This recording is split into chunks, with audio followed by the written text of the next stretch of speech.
I am Dr. Carolyn Edwards, and this is Get Your Life, the show where we talk all about our lives and our journeys, and the hopes that the journey that we take will give you the courage to do the same.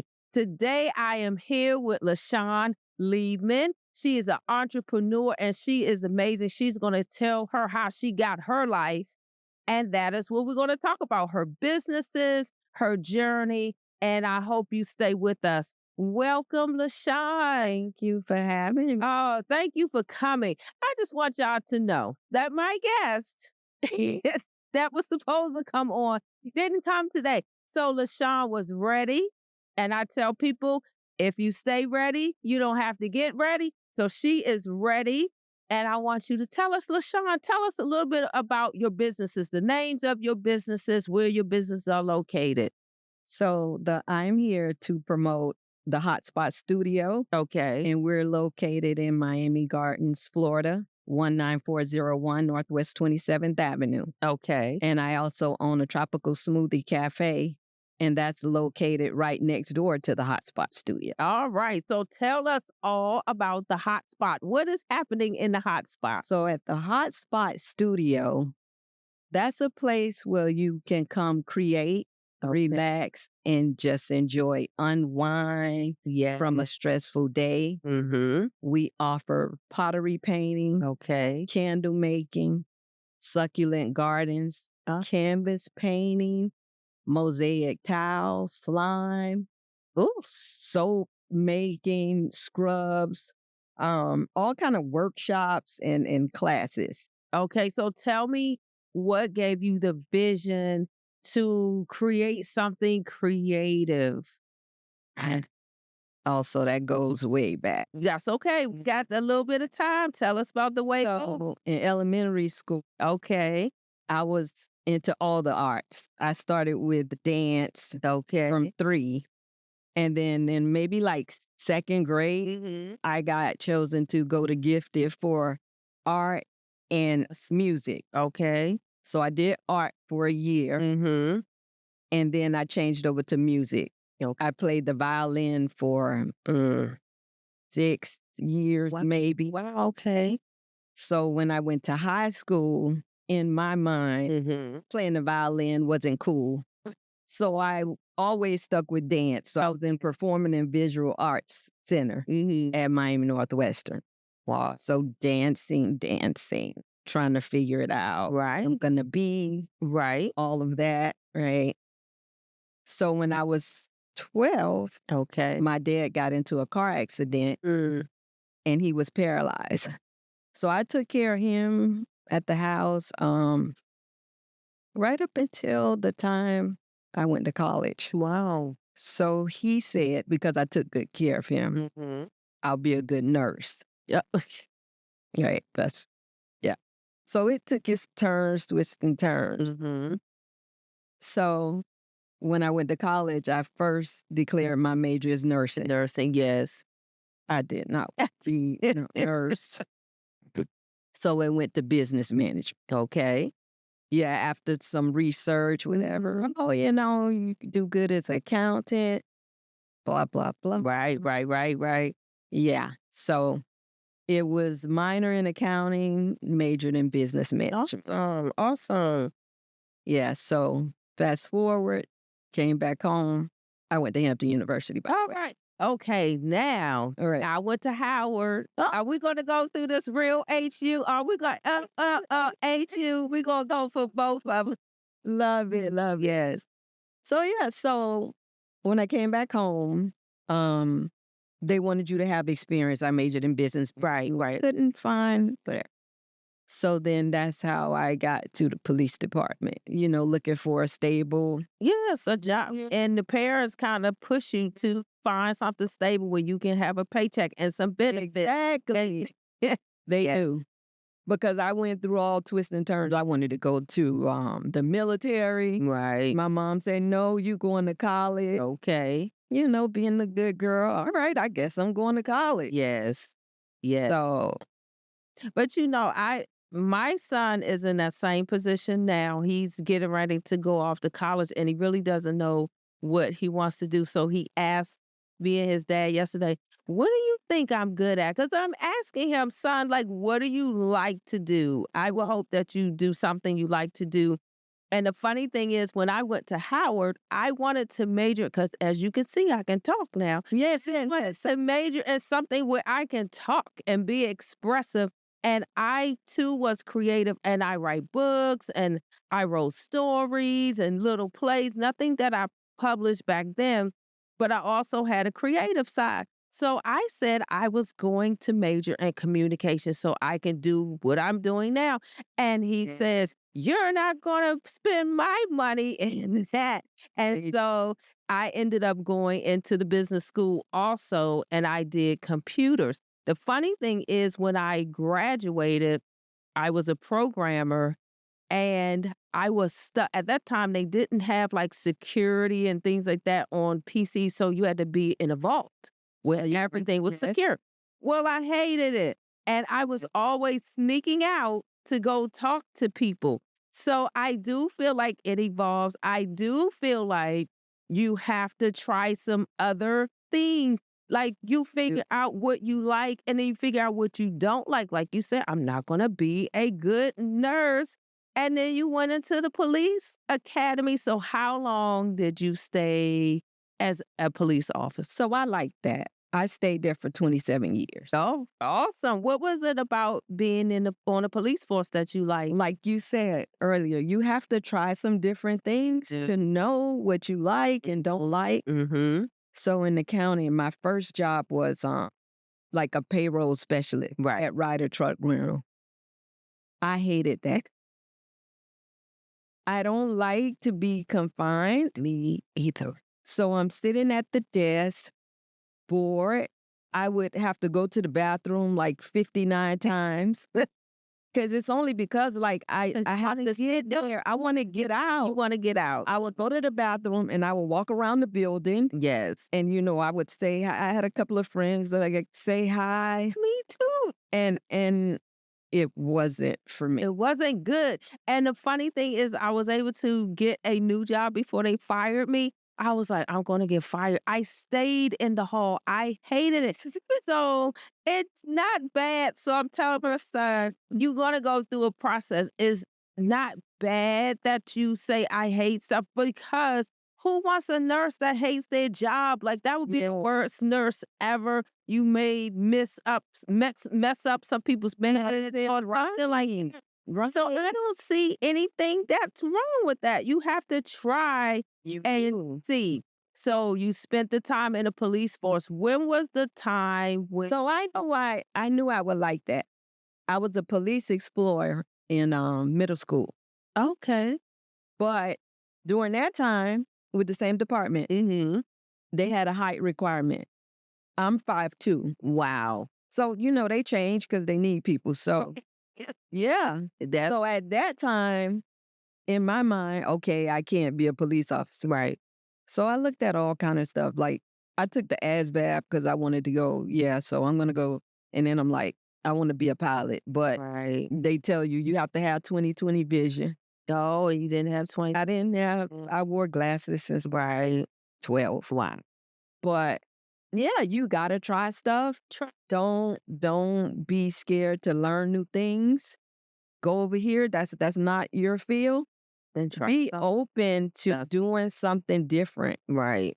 and you'll find your way. Did your parent? Okay, so this is the other thing too. When you're young, because sometimes the parents, and I just found this out. Some cultures, you only get maybe 4 or 5 occupations that they deem you're going to be successful. And I'm just like, what about the person and none of them are creative. None. It's always a doctor, a lawyer, pilot. Right. It's a like, so when The careers that they know about. that they know about. When did you decide that the creative route was your next step? So that just came back. Okay. So like I said, I spent 27 years at the police department. Yes. My son was an artist from 3 years old. Wow. in baseball, on the baseball diamond, just drawing in the sand. Yes. Like, Yes. it's coming, get the ball. Yes. He kept it up all through college. Oh, good. Right. College. Awesome. So he declared his major as pharmacy. He's like, I guess, like second year. Okay. So it's either pharmacy tech. Okay. So how did the creativity go with the pharmacy? It Let's did. dump. Yeah. That's what I'm like. I'm gonna Okay. do that. Okay. So, like my parents did, Mm-hmm. he stayed with the art, Okay. drawing, painting. Mm-hmm. He sells it online. So he's like, Mom, I don't like this. I want to change my major to art history. Okay. So, I remember the talk. I'm like, he need to follow his passion. Right. So I was honest. I said, I don't know any artists that can make a living. You got to be able to take care of yourself, Right. you know? And I do. Okay. So maybe back in our time when we went to school, maybe they weren't making a living. But I promise you, it was one artist out of New Orleans on this show, and he would make all these great pictures of current people like the presidents. And I mean, they Yeah. selling for 30, 40,000. I think with the internet, it has opened up our minds to what is possible Yeah. or just being able to sell online because now it's not just selling to the person down the street or the person in the store. The whole world has opened up. People from all over can buy your stuff as well as if he thinks I saw something else and they were talking about this lady that is the person that gets all the art for the hotels. I'm like, I would never have thought about that in terms of selling your art Mm-hmm. to the buildings that are decorated. So to me, it just opened my mind up to the possibilities. Yeah. So because I didn't take that route. So I Right. didn't know much. Like Right. I said, I didn't know anybody that. Right. Of course. So, but of course, like, okay, well, do some research. Tell me what you can do with this art major. And, let's talk about that. So he came up with like curating and selling his stuff online, which he does. So I'm like, go for it. Because I know, like, when my parents told me no, I feel like I could have had some other possibilities. Right. So I didn't want to stifle him with, and with his choices and career. So, And I feel like as parents, as when we know better, we do better. yeah. And I just feel like we want to see our children happy and enjoy their lives and whatever purpose and skills and Exactly. that's where the joy comes from. I feel like when you get to do what you do, Yeah. that's where the money comes. That's where you're happy. That's where the joy. When you doing what you love. That's right. When you're doing what you love and what you were created to do. Yeah. Everybody has a purpose. So yes, It's true. and even I will say part of my creative process when I was young, I used to love painting by numbers. What I loved was the quiet and It's the so relaxing. It's so relaxing. When they come to the studio, that's the first thing they say. This is so relaxing. We have the music playing, and it is. The other thing I would tell people when they come and do the art and the creativity, it releases stress. It relieves stress. Like you are in the moment, that quiet when you are creating. So I think I call it creating art therapy. it is art therapy. Mhm. So that is a whole nother route that you could take. Like I know people that do classes for children and adults that have like ADHD, autism. 2 classes already All right, that came there to do some. yes, Yeah. yeah, because it calms them down. It's such a peace, And and it's almost like a spiritual thing because to me it brings a piece of you that society may not welcome yes. and you think that you can't make money and things like that. So it brings a part of you back. So I love that. So tell me, you gave it up for a little while, and I know that being creative is not easy being an entrepreneur is not easy. So, what do you do to stay persistent, to focus, to stay encouraged? What do you do? So with the art, I would go to like painting with a twist, Yeah. whatever. Yes. So it came about because of my son. That's why I talked about him. Oh. So when I retired, I had already been looking at some franchises stuff to for my second career because I know I just can't sit at the house and Do nothing. Yes. So the Tropical Smoothie Cafe was the first one. And I love. Yeah, that was the first one. So my son was working at Michael's, Oh. and I would tell him, "You're going to be the manager there. You're going to be the manager there." And it took so long to come about because they have to approve the locations and this, so it took about 3 years. Long story short, he stuck with us through the process. Mm-hmm. So he's been the manager there for 2 years. So when I looked into the last time I went to a painting with a twist, and I looked into like, how much something like this would cost. Right. It was kind of like a reward to him for sticking with us, working at the cafe and all of that. So when I started painting, he always painted. It was like, oh, this what it feels like. Like he would be in his room like 2 to 3 hours working on. It's amazing. And it was so like peaceful. It is. So now when I'm in the studio, I have to force myself like, listen, you have the business side of this to do, financing, promotion, getting customers. Yes. You can't sit here and paint all day. That's right. So the time management, like, yeah, you need to put this down. Yes. Because we do samples in the studio. So when you come in there, you could see like the of each pottery. But yeah, I want to do all the You want to do all the all the creative too. Yeah. But like you said, I mean, it's a time. Sometimes maybe he'll do that, and maybe you all will find somebody that you can trust to manage. And I like some of the things you talked about, like the if you franchise, you have to think about the location, and then you have to think about the finance, and you talked about the number of employees you have. So as people think about starting a business, especially a brick and mortar business, a store, those are some things that you have to think about. Internet business is a little bit different. You may not have all those things, locations. You got to think about parking and where would the people park and things like that. But those are pretty much the same things we all have to do. Stay focused, finance, marketing, advertising, promotions. So I'm going to give you this little thing that I researched. So it says people doing great things often receive multiple rejections. Colonel Sanders of KFC received over 1,000 for his chicken recipe. And now through said Michael Jordan got cut from his high school team and he missed over 9,000 shots in his career. So that persistence that you need to keep going, where did you get that from? I think for me, it's ambition. And I don't think you can teach that.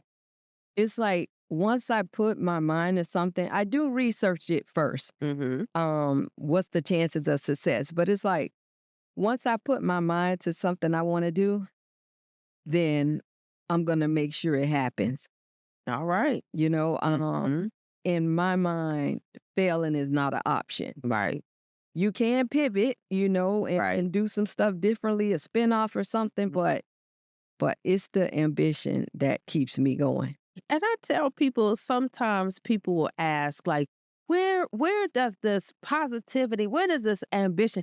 And I will say those HBCUs play a part too, because I feel like when you see people that want you to succeed, like your instructors want you to succeed, and they pour into you. So you almost feel like I want to let them down. Yeah. I want to get out here and do whatever they are pushing me forward to do. Yes.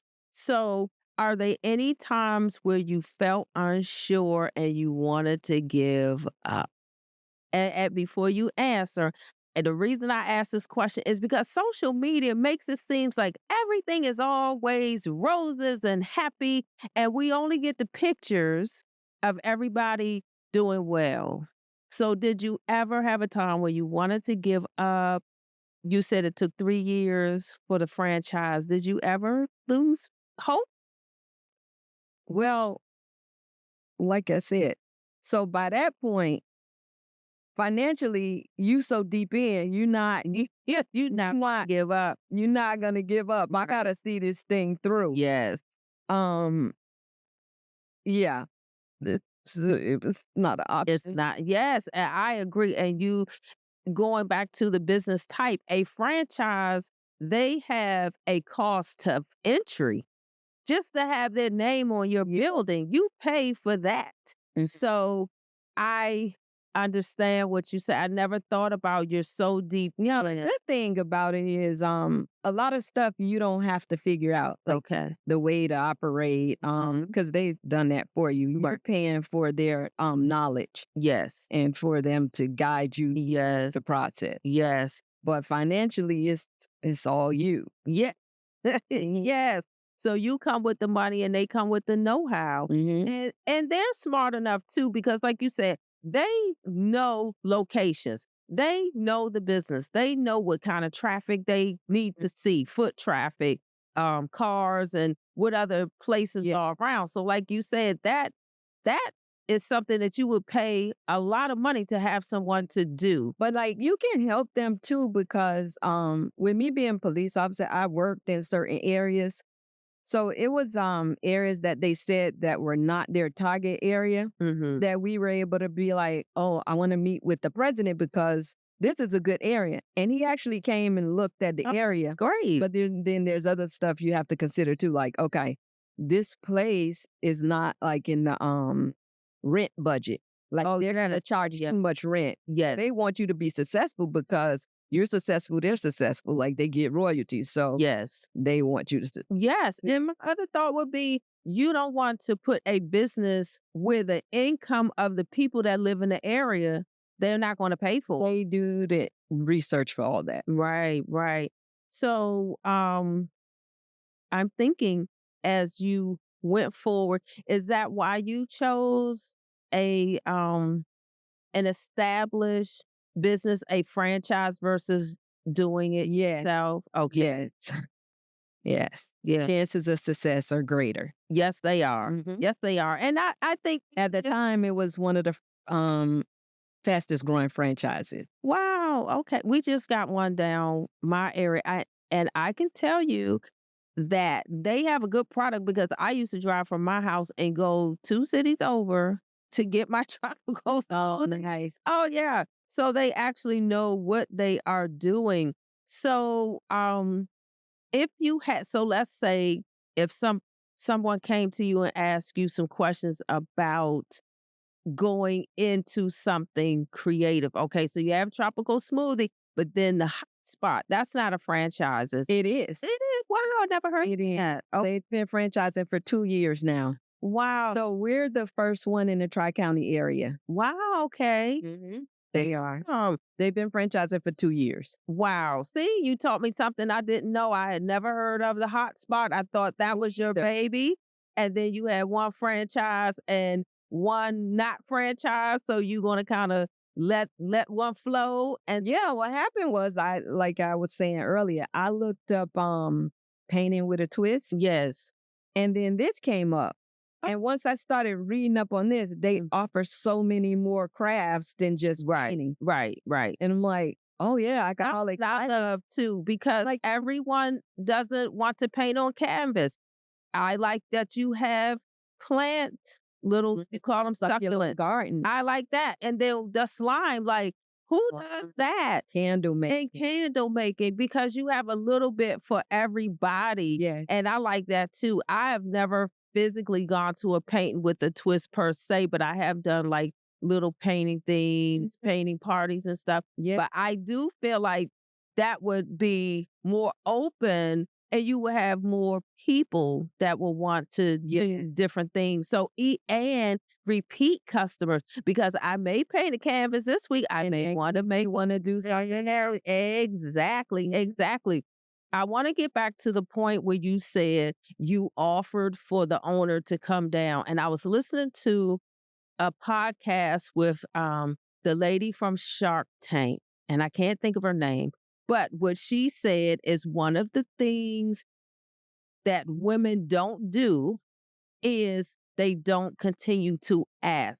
So in that situation, you could have just had the manager say, no, that's not a good area. But you went above and beyond, like, hey, maybe this is a good area. You can come and look at that. Did you ever feel like you didn't go far enough to ask questions? We still like pushing because one of the locations that they led us to, I was wondering like how is that even a location to offer? Wow. Because as I drive by, it's like blocked by trees. Mm, But yeah, it's okay to question them and say, yeah, I don't think this is a good location because it is, or because of that. And right. this one is a better location. So yeah, don't take no. Right, and that's the biggest thing. So I would say that's one of the lessons. Don't take no as the final thing because although they have data, you have location knowledge. You live there. Yes, You they're in no, Atlanta. exactly, exactly. So I would add that on my list of one of the great things to do. So if you had to give someone some advice, all of the lessons that you have learned, okay, so I'm going to say one is don't take no as the final answer. What other tips would you give would be entrepreneurs or would be people that's going on their second career or third career or need to pivot? So that might be two questions. So it's a lot of advice. So if it's something that's your passion, Mhm. start there. What problem does it solve? All of this stuff came about because people have a need. What problem does it solve?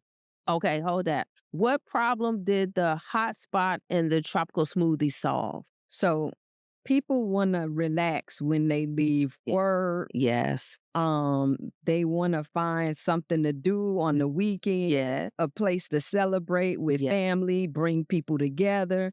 And it's nothing negative. It's, you just woo-sign, letting your hair down, Yeah. creating, That's right. you feel relaxed. So, That I would have never thought about what problem am I solving for every business that you get in. Okay, so and with the tropical smoothie, they didn't have anything considered healthy in the area. We're in Miami Gardens, it's mostly like a lot of fried food. Mhm. And the atmosphere is like tropical, it's colorful, It is. it's It's very relaxing, inviting. it's very inviting and warm. The customers feel welcome. Yeah. If you have good customer service. So yes. Okay, so no is not the final. Make sure you solving some kind of problem. Okay, what else you got? Hmm. And yeah, be consistent and work hard. Don't take no for an answer. And don't let somebody else tell you this is what you should or shouldn't be doing. Because like I said earlier, your parents was like, no, you doing this. No, follow your heart. Because then you can't make that excuse later, like, oh, they didn't let me, they didn't let me do it. It was their fault. So, And I agree. Even before we started rolling, you said that it all evolves. So even if you get into something and then years later you don't like it or you're finished with it. One thing I find that when you grow and some things you outgrow and some people you outgrow and it's not a negative like it's not. it's not. It's just that it's time for me to move on. So I would say pay attention to your body and your mind and how you feel. How you feel. Because you'll know when the time is up. And be around positive people that don't hold you back. Yes, yes. Not only that don't hold you back, but that aren't jealous. I find especially I don't know, as a mom and as a woman and stuff, I feel like we have been taught to please and make everybody happy. Yes, We're we are. unhappy where everybody else is happy. And so I think you have to be in tune and pay attention when you go into a room. How do you feel? Do you feel welcome? Do you feel wanted? Do you feel alive?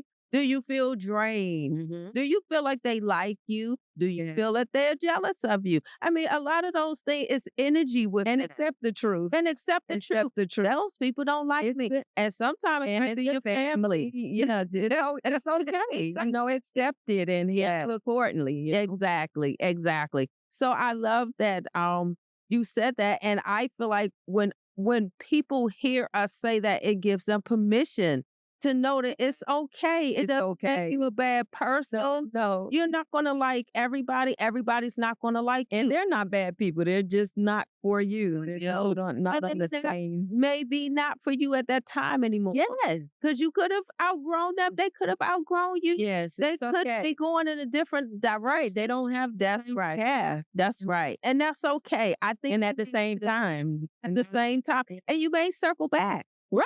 I Right. even say, like with my girlfriends that I have one from college that I'm still, I mean, through all of marriage, divorce, babies, deaths, all that stuff. And they're good for different reasons. Exactly. That's what I was gonna say. I have other friends that maybe I work with, and we Ones I might travel with, some might work with, some might go to activities that we have the same interests, exactly. hobbies. Exactly. And then as you grow older and life happens, you have babies, you move away, all that kind of stuff. That does not make you a bad person. It does not make them a bad person. No, It's just now that you need a season. new circle You need a new circle, and the season is up doing the same things you're doing at the time. at the time. And they are supporting you, uplifting you. You feel good when you're with these things like that. Yes. I think we need probably a whole show on helping women to know when it's time to let go. Hey, Oh my gosh. I counsel and talk to you always thinking about people's feelings. You don't make them feel bad, but those certain people, you just don't be around them. right. And You that's know? okay. It's okay. I'm gonna put that in the chat. It's okay. It's okay to walk away and I always say in love. Walk away in love. It's not a bad thing. Okay, that's a good. I think we got about 10 things that we can give to people to help them move on. Yeah. So I would ask you, what is one thing somebody can do today to move closer to doing what they love? Just move. You're not gonna know. You don't have all the answers. That's right. But I think as you move, you'll learn, you know, God will tell you where to move and just be open to learn and hang around people that's doing what you want to do. I like that part. Don't and yeah, be open to learning, you know. That's right. And I had another guest, Gerald, who talked about some people need a mentor. Yeah. Like, well, how did you get a mentor? He said he chased them down. He kept asking. He kept asking them to, be a mentor and stuff. And I feel like if the person takes interest in you, then they want to see you grow. The worst thing you can have is a reluctant mentor that just kind of did it to do it. Yeah. Really nice. So I love to learn. Like I read a lot. I can't really think of any, like, they might have been mentors that not knowing, like my oldest sisters and stuff. Right. But I remember like in the police department, we would be assigned, but we didn't really spend any time together. So I would take leadership classes and stuff like that. But yeah, maybe one of my sergeants, they didn't know they were being a mentor. Right. It wasn't a formal sinus paper. Right. You want to mentor, but you knew somebody that took it. Yeah, I looked at them and, they would give me books and stuff to read because they knew I liked to read and they helped me. That's right. Reading is what is it? Reading is fundamental. Yeah. You can read and learn how to do things. I love reading about leadership, management, about social media, how to market, how to promote, how to advertise, how to grow. It's a book on everything it is that you want to know about anything. So keep reading. Yes. And it's that quiet time. When you read, it's a quiet time, it's that focus. Because when I was young, it was like Harlequin romance or I remember the Margaret, Are You Here? Little teen books. But yeah. Well, of course, this interview went too fast. But before we go, I want you to tell our audience how they can find you. Okay, you can find us at thehotspotstudios.com/Miami-Gardens-FL. That's our website. You can make appointments there, ask questions. It shows you everything we offer. And we're also on Instagram, the Hotspot Studios 2. Hotspot Studio 2. Okay. Awesome. Miami Gardens. All right. Facebook. Now, just remember the hotspot, Miami Gardens. That's right. That's the right one. So I want to thank you all for tuning in to Get Your Life. I hope we have discussed something that gives you the courage to move forward in your journey. And this is not the end of it. Remember, you can download the podcast on all podcast platforms, and you can also find the show and replay it on my YouTube channel at Dr. Carolyn Edwards. You can find me everywhere at Dr. Carolyn Edwards. And before you go, remember, in a world where you can be anything, the best thing you can be is yourself. That's right. Yourself. You got it. So until next time. I know it gets hard to find the light sometimes. It feels easier to hold on to what's been keeping you down. You were made to fly, so now release, let it go. You were made to soar, so